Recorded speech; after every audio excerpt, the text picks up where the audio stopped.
Je m'appelle Alexei Ivanov et je suis né dans une humble famille chrétienne dans un petit village isolé de Russie. Mon père travaillait comme forgeron, fabriquant des outils et des objets en métal de ses mains, tandis que ma mère se consacrait à nous élever avec amour et foi. Elle nous a enseigné le pouvoir de la prière et nous a encouragés à nous accrocher à nos croyances malgré les difficultés constantes que la vie nous imposait.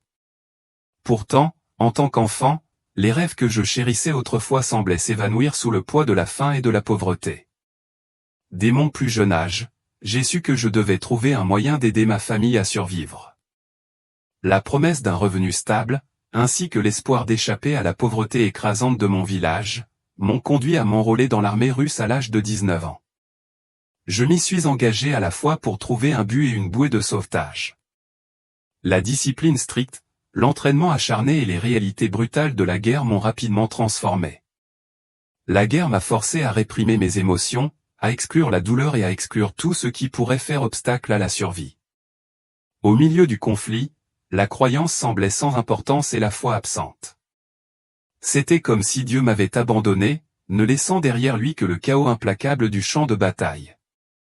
Le moment décisif de ma vie s'est produit le 5 mars 2022, au début de la guerre entre la Russie et l'Ukraine. Il était 1 heure avant l'aube et le monde était plongé dans l'obscurité. Le bourdonnement des moteurs de chars et le hurlement inquiétant des sirènes étaient les seuls sons qui perçaient le silence.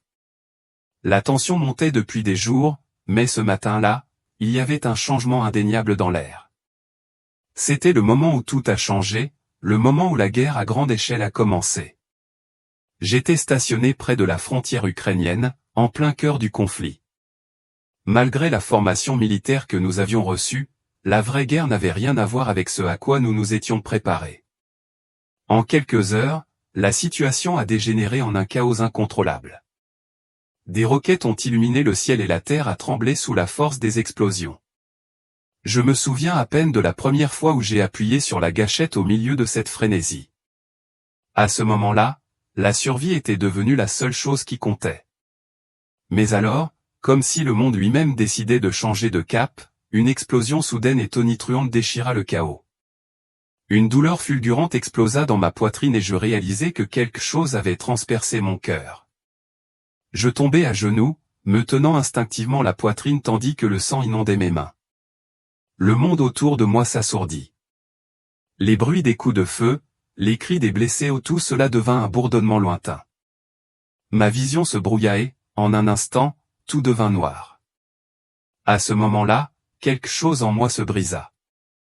La frénésie chaotique du champ de bataille sembla s'échapper, comme si je m'étais détaché de mon propre corps. La douleur et le bruit commencèrent à s'estomper, mais si vous pensez que la mort apporte la paix, vous vous trompez. Ce qui m'attendait de l'autre côté était quelque chose de complètement différent, quelque chose que je n'aurais jamais pu imaginer. Lorsque j'ouvris les yeux, la première sensation qui m'envahit fut une sensation écrasante d'apesanteur. Il n'y avait ni douleur, ni peur. Les bruits chaotiques de la guerre avaient complètement disparu, remplacés par un silence intense. Devant moi, une lumière brillante scintillait, pure, blanche et sereine, comme si elle contenait les réponses à toutes les questions que je m'étais posées. À cet instant, je me suis dit, c'est fini. Peut-être qu'enfin j'ai trouvé la paix.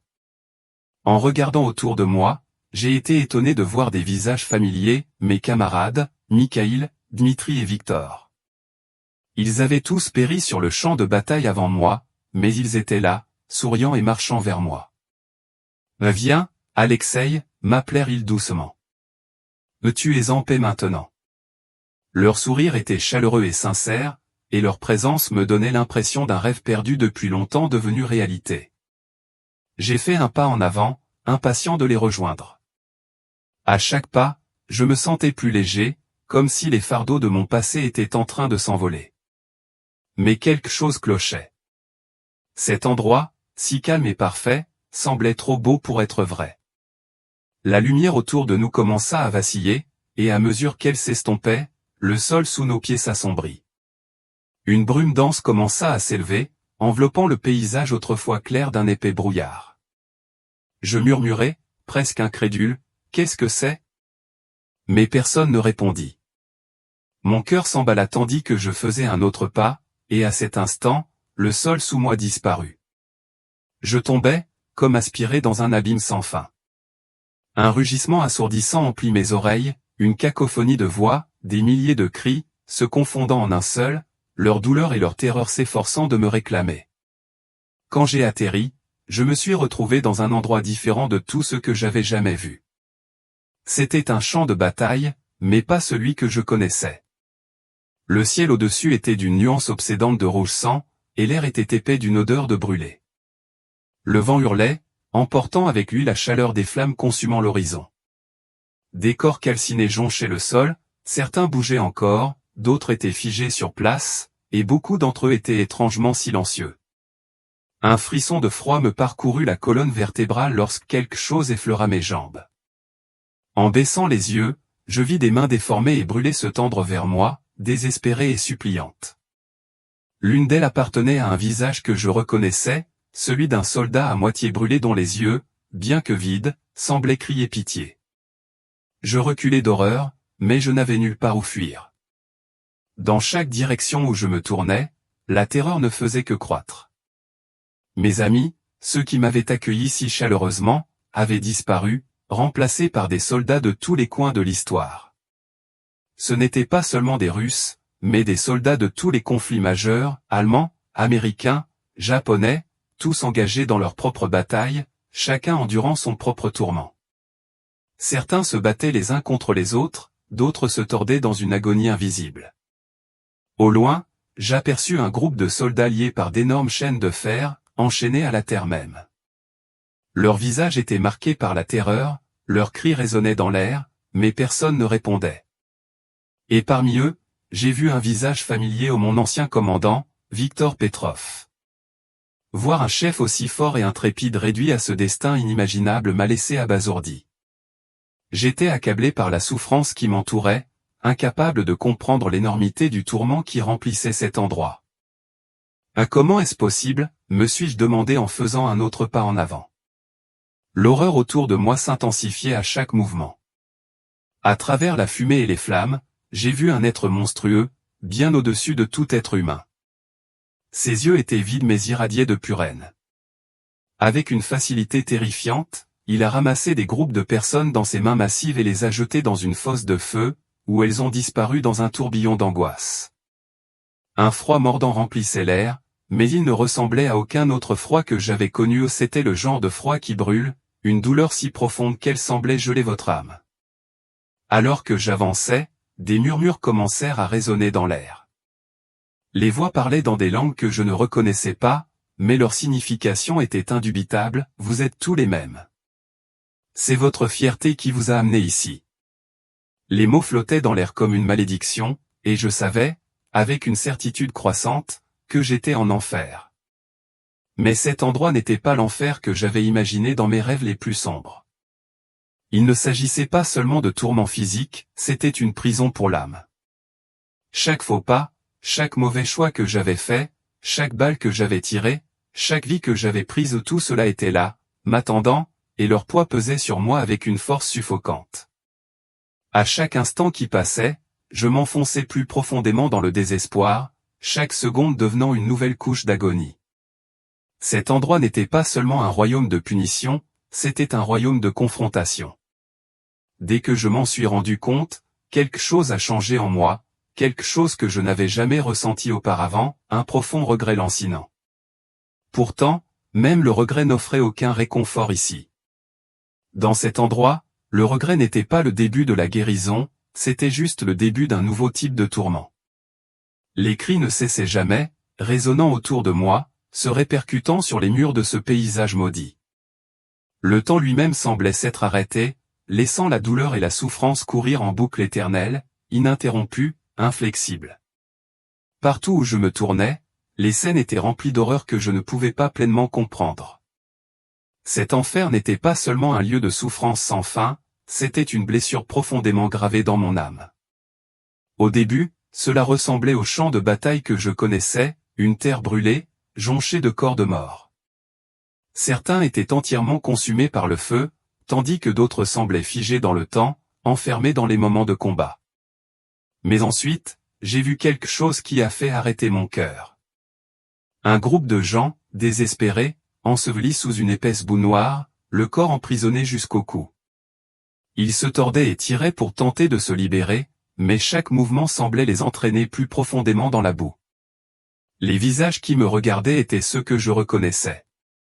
C'étaient mes camarades, mes frères d'armes Vassili, l'un des soldats les plus courageux que j'ai jamais connus, implorant maintenant de l'aide, sa voix pleine de désespoir. « Pourquoi es-tu ici » cria Mikhaïl, sa voix tremblant de peur, ses yeux écarquillés de terreur. « N'as-tu pas réussi à t'échapper comme nous » Ces mots me transpercèrent comme un couteau, et je fus incapable de répondre. Je restai figé, incapable de dire quoi que ce soit, en regardant les visages de ceux aux côtés desquels j'avais combattu autrefois. Plus loin, je vis un autre groupe enchaînés les uns aux autres, liés par des liens de fer, chacun luttant, impuissant. Parmi eux se trouvait mon ancien commandant, Victor Petrov. Sur le champ de bataille, il avait été un modèle de force, de leadership et de discipline.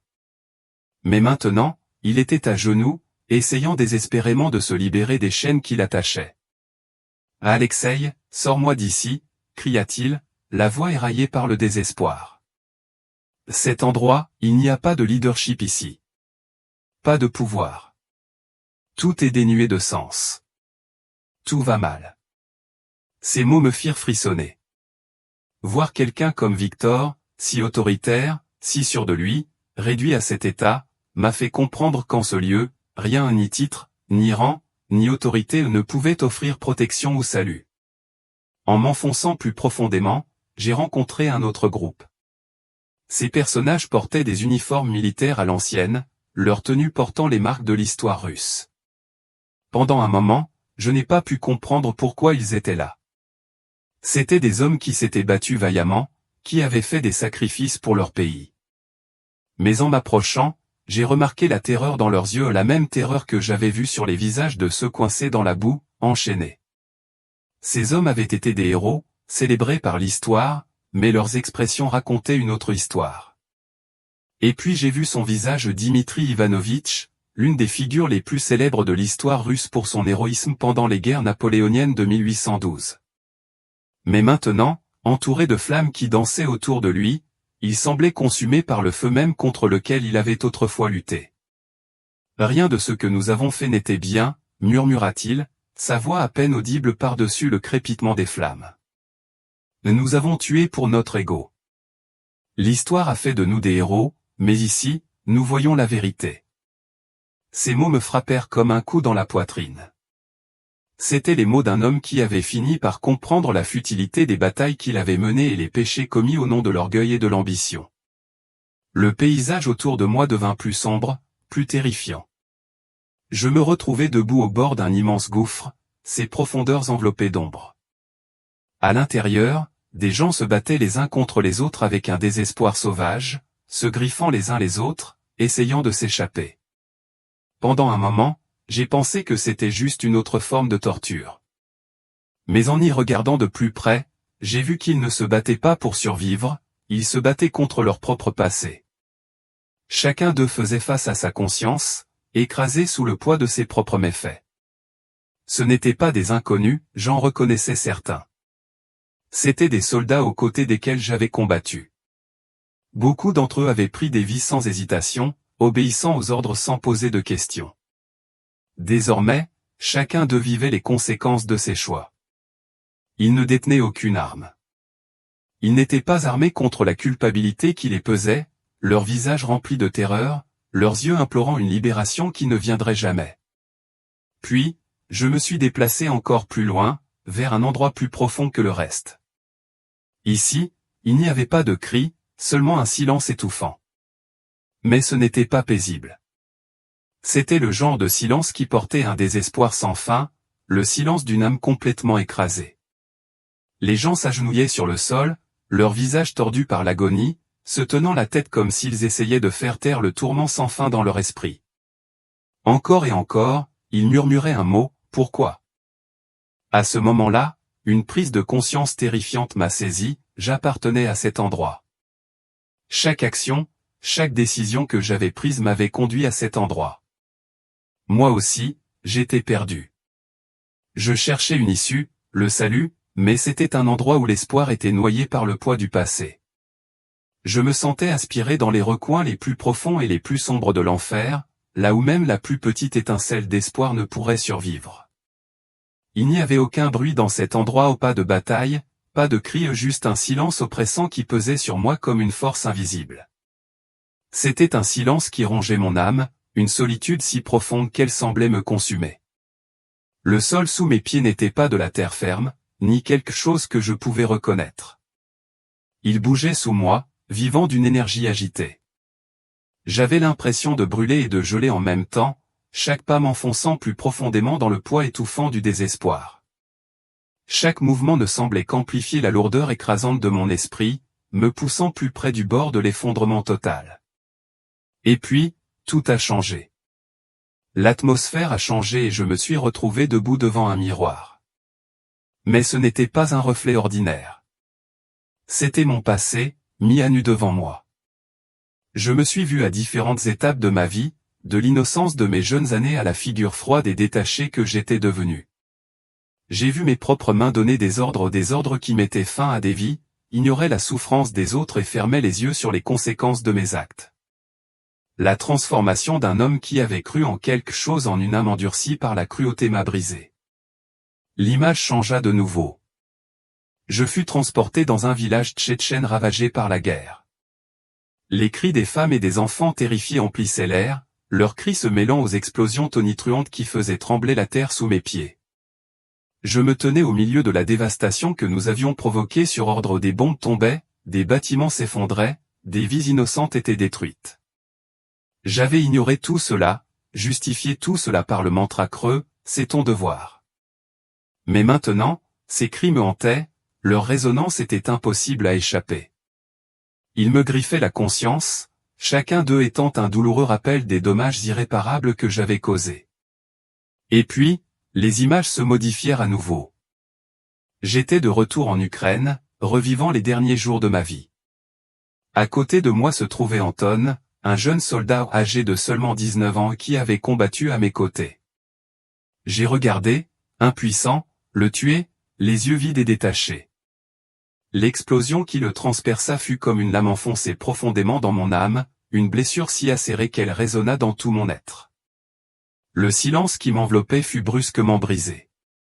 Une voix profonde, ancienne, pleine d'une sagesse inébranlable parla. Mais il n'y avait aucune chaleur en elle, seulement le poids froid du jugement. Là Alexei Ivanov, tonna la voix, sa résonance vibra jusqu'à mes os. Que as-tu choisi dans la vie? Qui as-tu protégé? Que as-tu détruit? J'essayai de parler, de trouver les mots pour répondre, mais rien ne vint.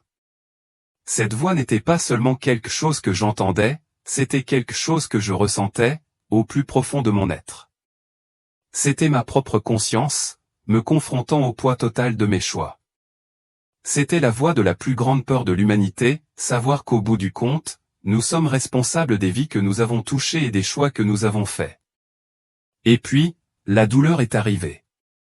Ce n'était pas le genre de douleur qui brûle le corps. Cette douleur était plus profonde, plus atroce.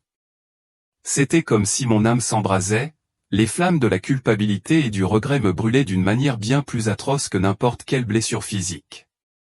La douleur que j'avais ressentie sur le champ de bataille était pâle en comparaison de celle-ci, l'angoisse de savoir que mes actions, mes décisions, avaient conduit d'autres personnes à leur propre souffrance. Je tombais à genoux, accablé par le poids de ma culpabilité. Assez, hurlai-je, la voix brisée. Je ne savais pas. Je ne faisais que suivre les ordres. Mais même en prononçant ces mots, je savais qu'ils n'étaient plus une excuse. J'ai compris, à cet instant, que derrière chaque choix que j'avais fait, il y avait toujours eu ma propre volonté. Les ordres avaient été le voile, la justification commode, mais c'était moi qui avais choisi de détourner le regard, d'ignorer le coût humain de la guerre, de ne pas tenir compte de ce que cela signifiait aux yeux de Dieu. Puis, une autre voix perça l'obscurité. Celle-ci était différente, où elle n'était ni froide ni moralisatrice. C'était sévère, mais il y avait un fil de compassion dans tout cela, une lueur d'espoir. La voix parla de nouveau, et cette fois, c'était comme si elle me tendait la main, m'appelant à quelque chose de plus grand que moi-même. « Mais tu n'as pas combattu que contre les autres, Alexei, dit la voix. Mais tu as mené une guerre contre toi-même, et tu as perdu. Mais tu as encore une chance de comprendre. » Ces mots m'ont profondément ébranlé. La paix, une telle chose pouvait-elle vraiment exister au milieu de toute cette destruction? Cette pensée semblait impossible. Mais à ce moment-là, je me suis souvenu des leçons de mon enfance, des enseignements du christianisme que ma mère m'avait inculqués. Je me suis souvenu des mots simples mais profonds qu'elle avait partagés avec moi. Jésus est venu enseigner la paix, car la plus grande victoire ne réside pas dans la guerre, mais dans l'amour. Les larmes ont commencé à couler, incontrôlables et lourdes. J'étais en enfer, mais à cet instant, ces mots ont fait naître en moi une étincelle, quelque chose que je n'avais pas ressenti depuis une éternité. L'espoir. Le véritable espoir.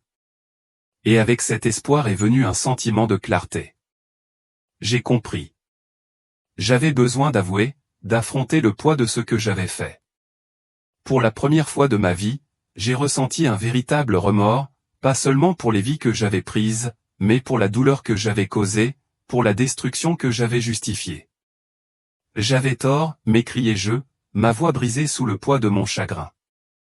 Je considérais la guerre comme quelque chose de juste, mais elle n'apportait que la destruction. Au lieu de protéger, j'ai causé plus de douleur. Je regrette profondément ce que j'ai fait. Et puis, comme en réponse à ma confession, l'obscurité a commencé à se dissiper. Une faible lumière est apparue devant moi, petite au début, mais de plus en plus intense. Lorsque j'ai ouvert les yeux, j'ai senti le souffle court remplir mes poumons, comme si je venais de renaître. L'air était vif, plein d'énergie, et pourtant, j'avais l'impression qu'il brûlait dans ma poitrine. Mon corps tremblait comme s'il venait d'être réveillé d'un sommeil profond. J'essayais de donner un sens à mon environnement. Je n'étais plus dans l'enfer que je venais de connaître, mais les souvenirs de cet endroit, la douleur, le regret, persistaient encore au plus profond de moi. Je levai les yeux vers le ciel.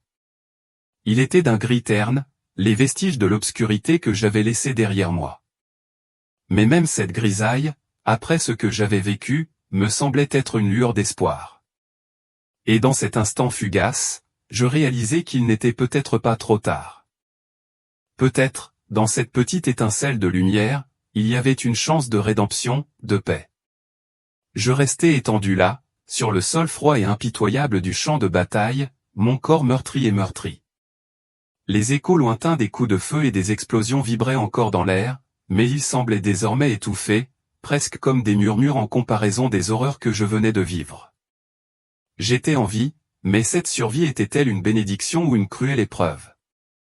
Les souvenirs de l'enfer, vifs et brûlants, étaient gravés dans mon esprit comme une cicatrice indélébile. J'entendais encore les cris, je ressentais encore le poids étouffant du regret et de la culpabilité qui pesaient sur moi. Chaque soldat qui passait me semblait être l'ombre des visages que j'avais croisés dans cet endroit sombre. Ils portaient les mêmes fardeaux, la fierté, la colère et un sentiment de désespoir qui reflétait le mien. Il était impossible d'échapper à la vérité de mon passé. Les choix que j'avais faits, les vies que j'avais prises, les souffrances que j'avais ignorées étaient désormais impossibles à ignorer.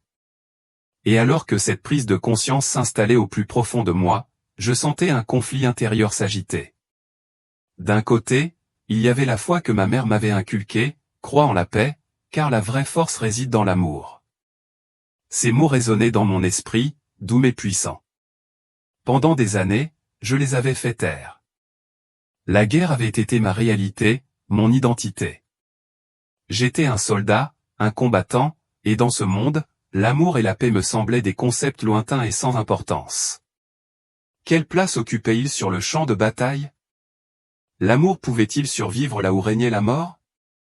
Mais maintenant, après le tourment inimaginable que j'avais subi, je ne pouvais plus simplement rejeter ces pensées. Tout ce dont j'avais été témoin en enfer disait une vérité profonde. La vie ne se résumait pas à la survie, à l'obéissance aux ordres.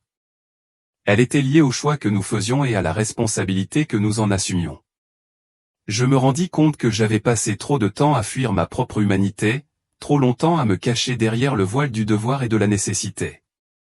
Pourtant, cette révélation ouvrit la porte à une bataille encore plus grande en moi. Qui servais-je? Je me demandais.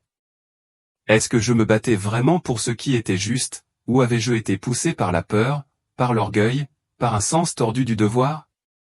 Ces questions persistaient, sans réponse, pesant sur moi avec le poids de 1000 regrets. Mon cœur était lourd de ce fardeau, mais pour la première fois de ma vie, je savais que je devais chercher des réponses. Ce réveil me terrifiait. Chercher la paix au milieu de tant de destruction, essayer de trouver un sens là où il n'y avait que le chaos, cela semblait impossible, absurde même. Mais après les ténèbres de l'enfer, je savais que je ne pouvais ignorer l'attrait vers quelque chose de plus grand. Ce n'était plus un choix de rester aveugle. La recherche de Dieu au milieu de toute cette dévastation est devenue le seul voyage qui comptait. Quand je suis revenu à la vie, rien n'était plus pareil. Les cicatrices physiques avaient peut-être cicatrisé, mais la destruction de la guerre et les horreurs de l'enfer s'étaient gravées dans mon âme. Chaque souvenir me semblait être un poids auquel je ne pouvais échapper, et même si le monde autour de moi évoluait, j'étais pris au piège dans un lieu de tourmente intérieure. Mais au milieu de cette tourmente, j'ai pris une décision. Je ne laisserai pas cette obscurité me définir. Je chercherai une nouvelle voie, une voie vers la paix. J'ai quitté l'armée, j'ai quitté la vie que j'avais connue et je me suis installé dans un village tranquille, loin du chaos dont j'avais fait partie autrefois. Là, dans le calme de la nature, j'ai commencé à trouver le calme que mon âme recherchait. Je me suis souvenu des enseignements que ma mère m'avait transmis lorsque j'étais enfant.